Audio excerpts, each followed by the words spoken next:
warahmatullahi wabarakatuh. Kami dari kelompok 4 kelas A02 yang terdiri dari Anissa Meliana, Eliska Wicil Minadayoh, Fitria Nazmi, Helmatiana, Lina Indriani, dan Wahidatur Rahmah ingin mempresentasikan hasil diskusi kami mengenai teknik flooding dalam modifikasi perilaku, mata kuliah modifikasi perilaku yang diampu oleh Ibu Mirnawati MPD. Pengertian flooding.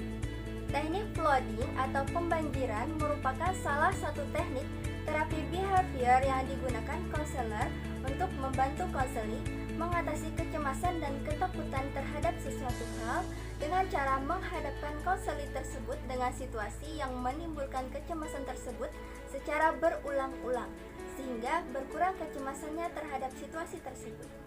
Teknik ini harus dilakukan hati-hati karena mungkin akan terjadi reaksi emosi sangat tinggi. Tujuan dari teknik ini untuk menurunkan rasa takut yang ditimbulkan dengan menggunakan stimulus yang dikondisikan atau condition stimulus yang dimunculkan secara berulang-ulang sehingga terjadi penurunan tanpa memberi penguatan atau reinforcement. Teknik flooding dalam modifikasi perilaku. Yang pertama ada manusia sebagai unsur intrinsik, kedua mampu mengendalikan perilaku, ketiga mendapatkan perilaku baru, yang terakhir manusia mampu mempengaruhi orang lain. Di sini saya akan menjelaskan tentang teknik flooding dalam modifikasi perilaku. Yang pertama itu manusia sebagai unsur intrinsik, yang mana manusia bukanlah dibedakan mengenai penekanan baik dan buruknya, namun hasil dari pengalamannya. Manusia bisa menjadi baik dan bisa menjadi buruk dalam waktu yang dekat bukan karena karakternya sendiri, melainkan pengaruh dari lingkungannya yang menimbulkan perubahan perilaku. Teori ini menekankan bahwa perubahan perilaku manusia bisa terjadi jika ia didekatkan dengan hal-hal yang baik.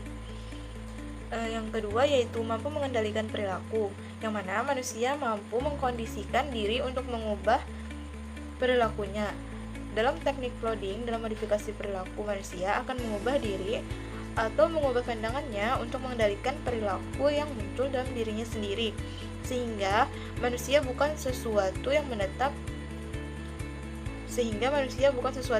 secara tetap dan tidak melakukan pergerakan. Selanjutnya, teknik flooding dalam modifikasi perilaku. Yang ketiga, mendapatkan perilaku baru. Manusia mampu melakukan hal baru untuk merubah perilaku yang ada pada dirinya yang dipengaruhi oleh rangsangan tertentu, baik itu dari dalam dirinya sendiri maupun dari lingkungan luarnya. Perilaku baru tersebut dilakukan secara bertahap, baik itu perilaku yang membawa kepada kemajuan maupun pada kemunduran. Yang keempat, manusia mampu mempengaruhi orang lain. Mempengaruhi dan dipengaruhi adalah hal yang umum pada manusia. Manusia adalah makhluk sosial yang tetap akan terpengaruh dengan di sekitarnya, sehingga manusia mudah untuk berubah sesuai dengan apa yang ada di sekitarnya, yang sesuai dengan pandangannya. Teknik flooding dilakukan dengan mempengaruhi seseorang untuk mencapai perubahan perilaku yang diharapkan. Konsep dasar teknik flooding dalam modifikasi perilaku. Pendekatan dengan menggunakan teknik flooding didasari oleh pendekatan ilmiah tentang tingkah laku manusia, yaitu pendekatan yang sistematis dan terstruktur dalam konseling. Teknik ini melihat manusia sebagai hasil dari kondisional lingkungan, yang dapat berubah sesuai apa yang ada dalam lingkungannya dan apa yang menjadi penyakitnya serta sesuai dengan pandangannya. Hal-hal yang dapat diukur dari teknis dasar ini adalah sesuatu yang bisa diamati secara langsung atau dapat diketahui melalui tes dan wawancara tertentu. Hasil tersebut disimpulkan menjadi perkiraan golongan kepribadian tertentu dan perilaku diubah sesuai tipe kepribadian. Dikembangkan dengan fenomena kejiwaan yang abstrak seperti ego dan ilusi yang kemungkinan bisa timbul karena perilaku manusia yang keliru.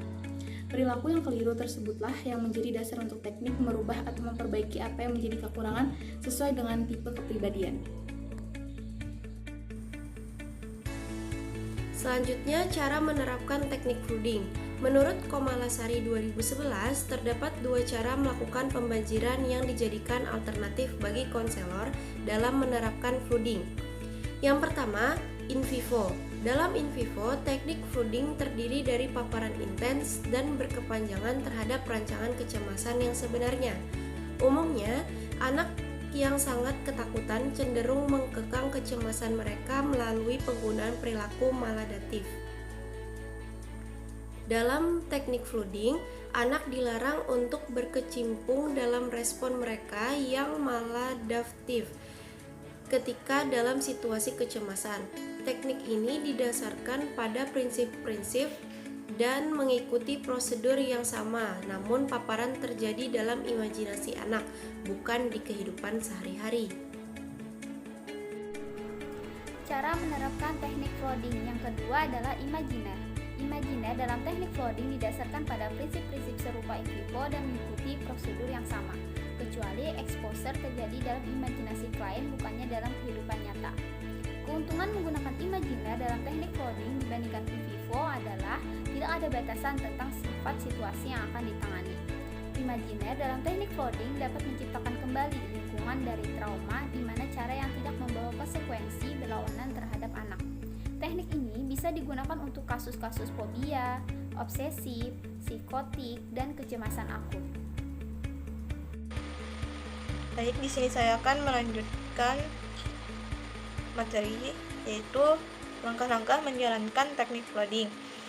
Teknik flooding dikembangkan oleh STEM dalam Komersialisasi 2011 dengan nama terapi implosif. Langkah-langkah terapi implosif adalah yang pertama yaitu pencarian stimulus yang memicu gejala. Yang kedua yaitu menaksir bagaimana gejala-gejala berkaitan dan bagaimana gejala-gejala membentuk perilaku konseli. Yang ketiga yaitu meminta konseli membayangkan sejelas-jelasnya apa yang dijabarkan tanpa disertai celaan atas kepantasan situasi yang dihadapi. Yang keempat ada bergerak semakin dekat kepada ketakutan paling kuat yang dialami konseli dan meminta konseli untuk membayangkan apa yang paling ingin dihindarinya. Yang kelima yaitu ada mengulang prosedur tersebut sampai kecemasan tidak muncul lagi dalam diri konseli. Selanjutnya contoh kasus. Di sini ada anak bernama Denny, umur 12 tahun. Ia merupakan seorang siswa yang mengalami sebuah gangguan emosional. Ia mengalami kecemasan yang tidak terkendali ketika melihat atau berhadapan secara langsung dengan anjing. Misalnya ketika ia ingin menyeberangi tempat yang ada anjingnya, maka Denny akan merasa cemas yang tidak terkendali yang ditandai dengan perubahan fisiologis yang sangat cepat, seperti detak jantungnya semakin kencang 2 kali lipat dan berkeringat. Gangguan kecemasan yang dialami merupakan proses pembelajaran. Hal ini terjadi ketika ia masih kecil, kira-kira berumur 18 bulan. Saat itu ia berada di dalam baby walker. Kemudian secara tiba-tiba seekor anjing melompat ke arahnya. Meskipun anjing tidak menggigit, tetapi hal tersebut membuat Denny takut.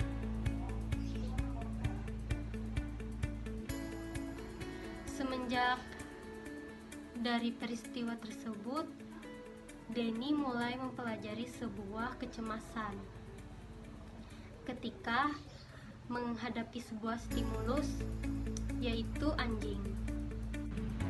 Kesimpulan, teknik flooding adalah teknik yang digunakan konselor untuk membantu konseling mengatasi kecemasan dan ketakutan terhadap sebuah hal dengan cara menghadapkan konseling tersebut dengan situasi yang menimbulkan kecemasan secara berulang-ulang sehingga berkurang kecemasannya terhadap stimulus tersebut.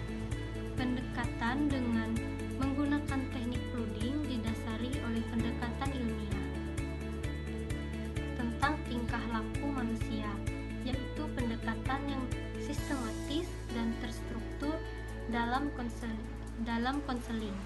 Teknik ini melihat manusia sebagai hasil dari kondisional lingkungan yang dapat berubah sesuai apa yang ada dalam lingkungannya dan apa yang menjadi penyakitnya serta sesuai dengan pandangannya.